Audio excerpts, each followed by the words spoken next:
हाँ जी, ये मार अब्बास साहब इन्हां दी मझ खरीद की है भाई एहसान साहब ने सऊदीया तो पिछों है ने हाफजाबाद दे नाल पिंड उन्हां दा फिलोकी ते रैशी ने मझ हुण जा रही जी डाले दे विच हुण लोड करन लगे ने ते जानवर टुरदा फिरदा जिहड़ा दिखाना चाहिए कि बिल्कुल सही सलामत जा रहा तो इंशाअल्लाह अल्लाह की मेहरबानी नाल ये सही सलामत पहुँच जाएंगे।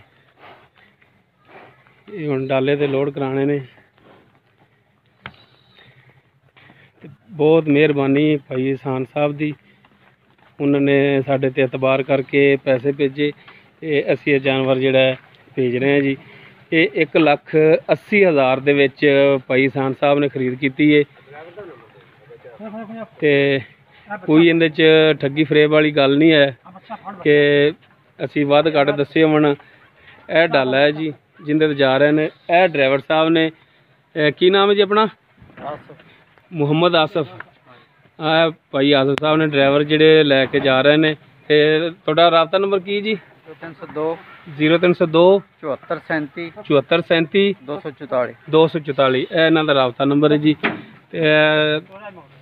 मझ हुण लोड हो रही है जी इंशाअल्लाह अल्लाह की मेहरबानी नाल खैरी सलामती जिहड़ा जी पहुँच जाएगी। माड़ा जा माड़ा जा चलो डरना कर्म वाली है यार सिंह जी जानवर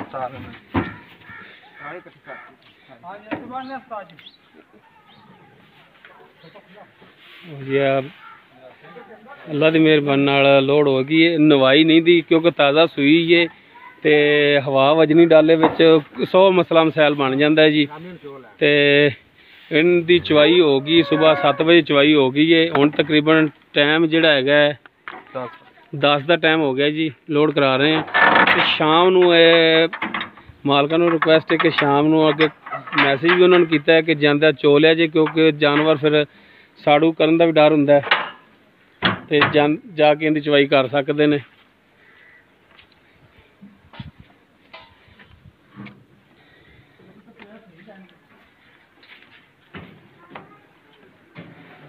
भाई एहसान साहब का बहुत बहुत शुक्रिया उन्होंने साढ़े ते यकीन किया।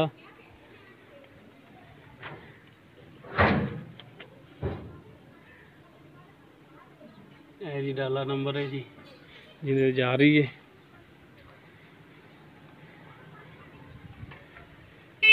इंशाअल्लाह अल्लाह ताला की मेहरबानी नाल करम नवाजी नाल पहुँच जाएगी जी टाइम नाल ही।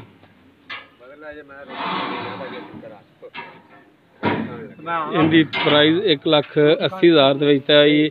हाँ जी भाई बास इत्थे खलो जा विच मोबाइल के नहीं बनना। 1,80,000 भाई एहसान ने यह मझ खरीदी है। तुहानू कोई मैं ये तो नहीं दसिया कि मैं 70 की बेची या 90 की बेची कोई वाधा घाटा दसिया तुहानू 1,80,000 रुपया तुहानू दिता है। कोई कमी पेशी कोई विचों मैं खाधे होवन ना सब क्लीयर मेहरबानी जी। लो दोस्तों ये साडी रिक्वेस्ट है कि तुसी मेरा पंजाब टीवी इनू ज़्यादा तो ज़्यादा सबसक्राइब और शेयर करना मेहरबानी। साडा व्हाट्सएप नंबर है 0321 57 29 251 मेहरबानी।